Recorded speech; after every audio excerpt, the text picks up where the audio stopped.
Oke guys, welcome back to Daily Charting with Toshi, di mana kita akan daily chart your favorite cryptocurrencies. Oke, dan sekarang kita masuk ke DCWT sesi kedua, di mana di sesi kedua ini kita akan berfokus ke altcoins. Buat lo yang pengen pembahasan mengenai Bitcoin dan Ethereum, bisa cek ke DCWT sesi pertama yang sudah kita upload tadi pagi. Dan gue ingatkan lagi, salah satu cara termudah untuk mendukung TCI adalah dengan like our video. Oke, kita bisa di sini untuk BNB terjadi rally sebesar 1,25%. Solana dia ngepump sebesar 6,53% setelah news mengenai FunEgg baru saja mengajukan proposal untuk ETF Solana ya. Nah, buat detailnya gue udah bahas newsnya di tadi pagi sebenarnya, tapi intinya Solana itu ini masih baru diajukan oleh FunEgg ya, belum oleh BlackRock. Seperti yang kita tahu, FunEgg itu dulu sudah berapa kali mengajukan ETF spot Bitcoin ya, tetapi ditolak terus. Saat BlackRock mengajukan, baru akhirnya di-approve. Apakah kali ini Solana juga akan di-reject sampai BlackRock juga mengajukan? We'll see ya. Yang paling gampang kita lihat dulu aja di-reject atau enggak oleh SEC. Mungkin kalau Trump kepilih lebih gampang ya, kalau si Gary Gensler dipecat dan lain-lain mungkin lebih gampang ya. Before now ya masih spekulasi ya. Next kita lihat ke XRP. Dia rally 1,68, Toncoin 0,04, dan Dogecoin dia rally 3,16. Terakhir Cardano rally 2,3%. Selanjutnya adalah news mengenai Manta. Banyak yang penasaran. Bang, Manta katanya sekarang kerja sama BlackRock, bener nggak sih? Jawabannya yes ya. Jadi kalau kita di sini, Manta Network ini baru saja mengannounce the launch of WUSDM. Ini kemungkinan besar adalah semacam stablecoin yang akan di launch through BlackRock's BUIDL ya. BUIDL ini adalah NWA-nya dari BlackRock ya. Ya jadi intinya sih bukan RWA kok NWA. Sorry, NWA itu grup rap ya. RWA ya, Real World Asset dari BlackRock ya. Nah, di mana ini akan digunakan untuk fund support dan juga mountain protocol begitu ya. Nah, tapi apakah ini secara langsung akan membuat token Manta benar-benar lebih besar utility-nya atau tidak? Itu masih belum jelas. Karena gini, contoh kita ambil di Cardano. Cardano itu blockchain-nya dipakai oleh beberapa negara terutama di Afrika untuk pendataan ya. Tetapi kita berspekulasi bahwa dulu semuanya perlu Cardano dong. Ternyata enggak, mereka menggunakan sistem yang lebih privatized-nya, jadi tidak menggunakan Cardano. Nah, itu jadi yang nggak tahu nih, ini spesifiknya seperti apa. Mungkin kalau ada news lebih baru lagi kita bisa bahas. Tapi for now sih baru segini aja yang pasti dari Manta Network, begitu ya. Oke, next kita akan langsung masuk ke kondisi Bitcoin dulu ya. Untuk Bitcoin dia masih sideways, jelas di sini ya, masih sideways. Apakah ini akan lanjut bearish atau enggak? Tergantung dari resisten nih. Nah, ini yang sedikit menyeramkan adalah dalam beberapa hari terakhir, termasuk hari ini ya, at least for now, Bitcoin cenderung nge-wake ya. Nge-wake ini menunjukkan bahwa para sellers cenderung masih in control. Nah, kalau sampai reject terus, ya itu ada kemungkinan dia bisa lanjut membuat lower low.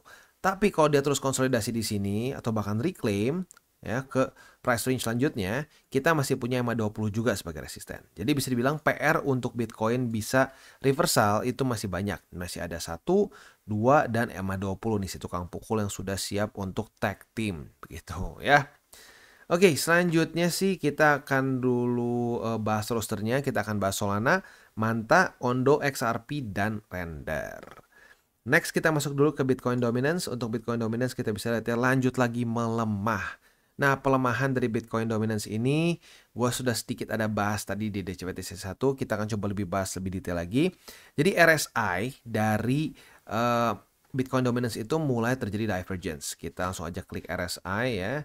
RSI ada di mana? RSI ini dia ya. Nah, RSI dari Bitcoin Dominance itu cenderung ada divergence di weekly terutama ya. Kita bisa lihat di sini cenderung meningkat dari Oktober 2023, tetapi secara RSI mulai melemah. Apakah ini pertanda bahwa akan terjadi altcoin season? Menurut gue bisa-bisa aja. Kenapa nggak mungkin? Gitu. Menurut gue mungkin-mungkin aja. Karena pada faktanya datanya menunjukkan bisa terjadi. Kayak kita ambil contoh di cycle kemarin, ada aja altcoin season seperti di sini ya, dan juga di sini. Nah, ini masa-masa masih QT seingat gua. Ini mungkin transisi lah, ini masa QT ya. Jadi bisa-bisa aja terjadi altcoin season. Tetapi historically speaking, secara data yang kita punya ya, kecenderungannya kalau kita pengen altcoin season yang gila kayak di 2021 ya harus QE begitu, dimana interest rate itu sedang turun dan balance sheet sedang meningkat ya. Waduh, salah klik, dua-duanya interest rate, harusnya satunya itu balance sheet ya. Nah ini, jadi kalau kita pengen ya bukan interest rate, kalau kita pengen altcoin season yang gila harus kayak gini, interest rate udah terjun payung dan balance sheet naik ke atas. Kalau enggak ya dapat yang unyu-unyu kayak gini nih ya. Jadi kalau kali ini dapat yang unyu-unyu, asik nggak bang? Ya asik-asik aja sih ya. Jadi ya mungkin aja bisa terjadi kalau sampai dia mulai kehilangan momentum dan mulai daily close di bawah dari MA 200 dan 200 mulai menjadi resisten begitu. Ya tapi sekali lagi gue ingatkan, jangan terlalu berharap yang aneh-aneh gitu. Jangan yang berharap kayak di sini nih ya. Jangan berharap sampai kayak lu asal pilih altcoins langsung profit. Itu beda. Ini kita masih belum di masa-masa itu. Dan kecenderungannya para investor akan lebih berhati-hati di masa liquidity rendah seperti sekarang ya. Oke, next kita geser ke indeks dolar. Indeks dolar sih kondisinya kembali menguat ya. Kembali menguat. Mungkin ini penyebabnya kenapa pada hari ini Bitcoin cenderung mulai turun ya. Nah, jangan lupa juga hari ini akan keluar beberapa data penting dari US ya. Seperti contohnya di sini akan keluar Core PCE ya nanti jam 8:30 malam. Lalu sebentar, 8:30 ya. Iya. Ini udah diubah belum ya? Oh, pantesan. Ini sedikit aneh makanya. Kita belum ganti ke GMT plus 7. Kita cek di sini jam nih ya, jam 7:30 malam ya akan keluar Core PCE ya. Dan ini harapannya kita udah bahas di DCWT 1. Buat yang pengen tahu detailnya seperti apa, boleh ke DCWT sesi 1. Tapi intinya malam ini akan keluar beberapa data penting. Buat lo yang konservatif, persiapkan ya. Kalau sampai lo belum kena target TP, pertimbangkan untuk tutup posisi duluan. Just in case volatility-nya tidak sesuai dengan harapan kita ya. Oke, jadi kurang lebih seperti itu untuk overall-nya. Sekarang kita akan geser ke buy limit kita. Tetapi sebelum kita masuk ke buy limit, gua akan disclaimer dulu bahwa semua konten dari TCI bukanlah financial advice. Ini semua bentuknya adalah edukasi. Lalu bagaimana cara untuk mendukung TCI? Ada banyak caranya. Lu bisa like our video, bisa share our video, atau juga bisa menggunakan link referral kita di bawah. Dan sekarang kita akan dengar dulu pesan-pesan dari sponsor kita pada hari ini. Oke, today's video is brought to you by BitGet. Dan BitGet sedang ada event yang menarik untuk kita bisa ikuti. Dari tanggal 24 Juni sampai tanggal 15 Juli 2024. Ada 50.000 BGB yang siap dibagikan untuk Bloom Community ya. Bagaimana cara ikutannya? Simple banget ya. Lu bisa get up to 200 USD worth of BGB dengan mengcomplete 2 simple steps. Yang pertama lu tinggal sign up di BitGet dan verify your identity atau simpelnya adalah KYC. Step kedua, make your first trade ya, bisa spot maupun futures dan lu bisa dapatkan 5 sampai 200 BGB ya, atau lebih tepatnya 5 sampai 200 USD worth of BGB secara random ya. Buat lo yang tertarik silahkan bisa menggunakan link referral kita di bawah, trade di BitGet. Dan buat lo yang pengen ikutan silahkan bisa pause dulu sebentar videonya dan lihat terms and condition. Apabila semua cocok, tidak ada ganjilan di hati, bisa ikutan ya. Dan jangan lupa untuk selalu trade di BitGet. Dan kita mulai dulu dengan Solana. Solana ngepump sebesar 9,10% kemarin ya. Kenapa? Ya tadi gue udah bahas di DCWT sesi 1 ya, dimana Solana baru saja diajukan ETF spotnya oleh VanEck ya. Jadi ya sama kayak ETF spotnya Bitcoin dan juga Ethereum. Nah, diterima nggak? We don't know. Karena BlackRock nggak mengajukan juga. Jadi buat lo yang nggak tahu sejarahnya, sebelum BlackRock mengajukan ETF spot Bitcoin, itu banyak banget yang ditolak. Salah satunya VanEck. VanEck itu kalau nggak salah ditolak lebih dari sekali deh. 2 atau 3 kali ditolak seingat gua. Ada juga si siapa, Cathie Wood itu, si ARK Invest juga mengajukan dulu. Terus si Grayscale juga mengajukan tapi ditolak. Tapi setelah BlackRock mengajukan, diterima. Nah, ETF spot juga kemarin kejadian lagi, diterima lagi. Nah, sekarang Solana belum dari BlackRock. Jadi apakah akan di-approve atau enggak? We don't know, tapi lebih cenderung ke enggak sih ya. Bukannya pasti juga, tapi lebih cenderung ke enggak. Karena lagi-lagi semua bentuknya probability. Nah, karena news itu dia menembus 3 resisten ya. Jadi dia nembus struktur di 144,14, 148,42 dan EMA 20 di satu hari ya. Nah, tapi langsung koreksi. Hari ini koreksi 2,74% dan mulai menemukan support di angka 144,14. Jadi yang ini boleh nggak jadi buy limit 1? Kayaknya jangan deh. Buy limit satunya di sini aja di 144,14. Buy limit kedua di EMA 20 tapi masih terlalu dekat ya. Jadi mungkin buy limit keduanya di EMA 200 aja. Dan buy limit ketiga jauh di bawah di angka 121,68 ya. Itu kurang lebih untuk Solana secara posisi spot. Untuk posisi futuresnya, retest pertama sudah terjadi di 144,14. Kita lihat besok. Kalau daily close dari Solana masih di atas dari 144,14, kita bisa limit posisi long di sini. Retest kedua otomatis kebuka posisi long. Dan target TP di angka 148,42 ya. Itu kurang lebih untuk posisi futures atau posisi long di Solana. Next kita masuk ke Manta. Untuk Manta ya dia juga sama-sama nge-pump karena news ini ya. Tapi Manta weeknya lebih ekstrim. Dia nge-week kalau kita lihat ya. Total movementnya itu dia sempat nge-pump sampai 18%. Dekat EMA 20 langsung ketakutan sepertinya ya. Dekat EMA 20 ketakutan dan langsung membuat week yang cukup besar. Totalnya kemarin dalam 24 jam terakhir dia rally sebesar 7,89%. Jadi secara TA dia masih cenderung nggak terlalu berani ya. Dan kalau ngomongin ini apakah sudah mulai bullish, belum terbentuk higher high. Tetapi on the shorter termnya kita bisa lihat sudah mulai terbentuk suatu high dan lower high. At least sudah terbentuk suatu lower high. Jadi menurut gua penentuannya adalah di MA 20 dan struktur terdekat di sini ya di angka 1,282. Kita kasih tanda dulu aja.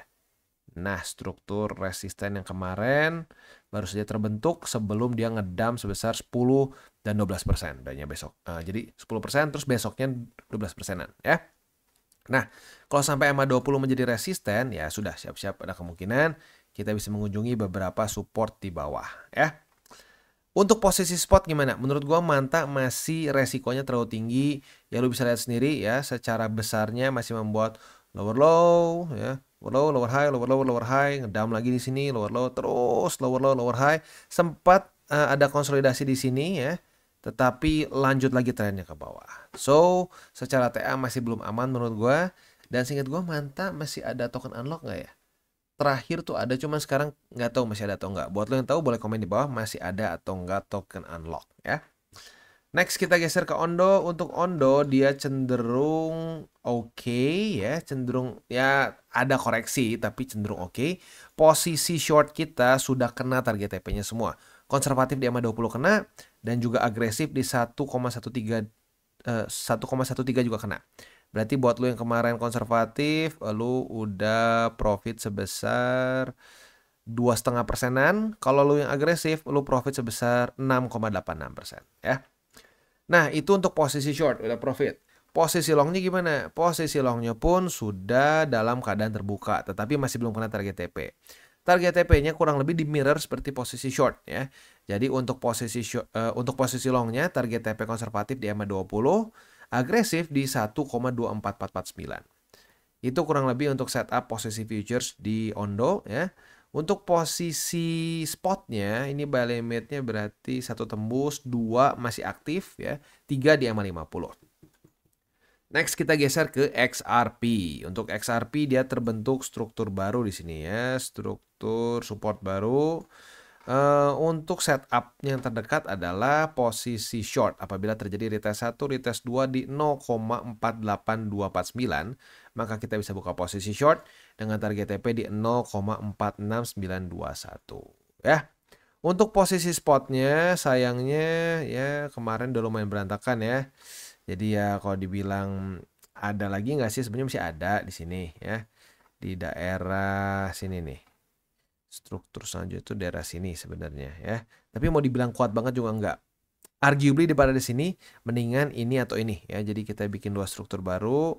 Satu di sini, satu di sini. Yang di sini sedikit sketchy jujurnya ya.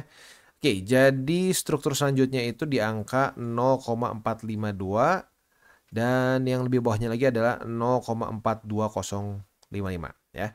Itu kurang lebih untuk posisi spot dan futures di XRP.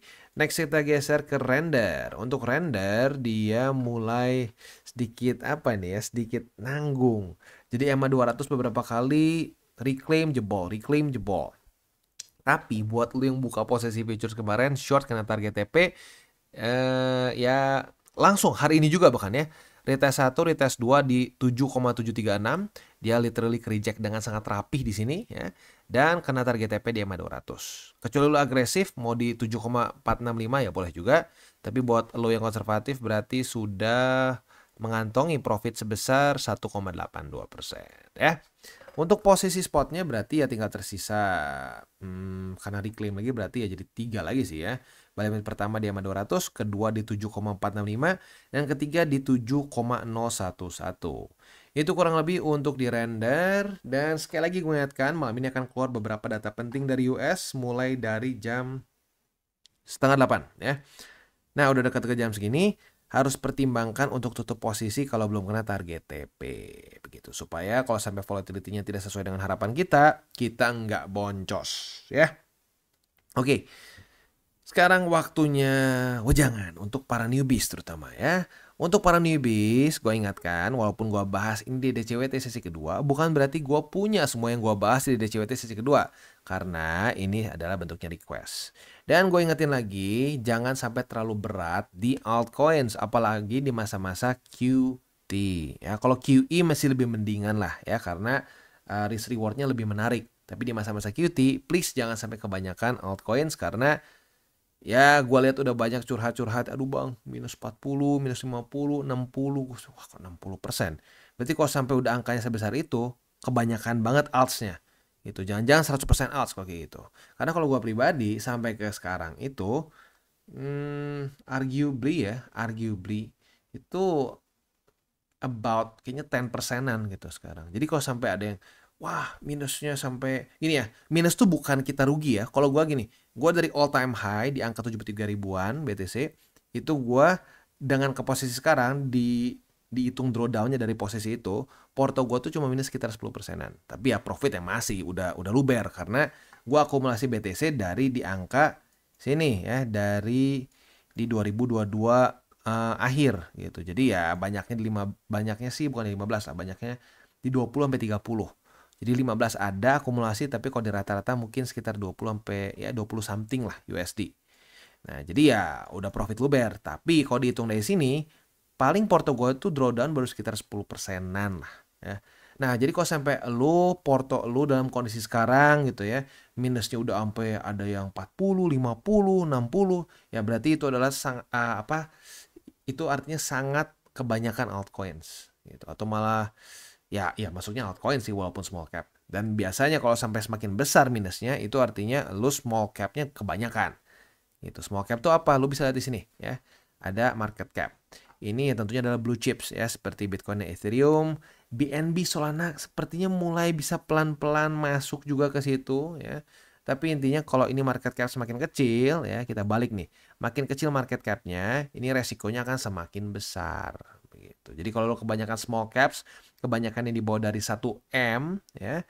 Nah, itu ya resiko lu akan lebih ekstra.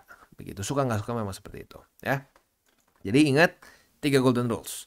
Jangan pakai uang panas, jangan over leverage, dan berpikirlah jangka panjang. Oke guys, jadi itu adalah akhir dari segmen DCWT kita pada hari ini. Dan jangan lupa bagi kalian yang merasakan manfaat dari segmen ini, jangan lupa untuk share ke teman-teman kalian. Dan apabila lu pengen mensupport channel kita, ya TCI, jangan lupa untuk menggunakan link referral kita di bawah. Nggak wajib ya, tetapi apabila lu menggunakan link referral kita di bawah, ada macam-macam ya, dari Bybit, Huobi, Maxi, toko kripto, dan banyak lagi ya. Ya, walaupun nggak wajib, tapi kalau menggunakan link referral kita, lu secara langsung membantu perkembangan dari TCI. Dan satu lagi, jangan lupa juga untuk join Telegram group kita, di mana kita bisa ngobrol-ngobrol santai mengenai dunia cryptocurrency secara 2 arah. So, jangan lupa untuk like, subscribe, klik the bell icon, and see you on the next video.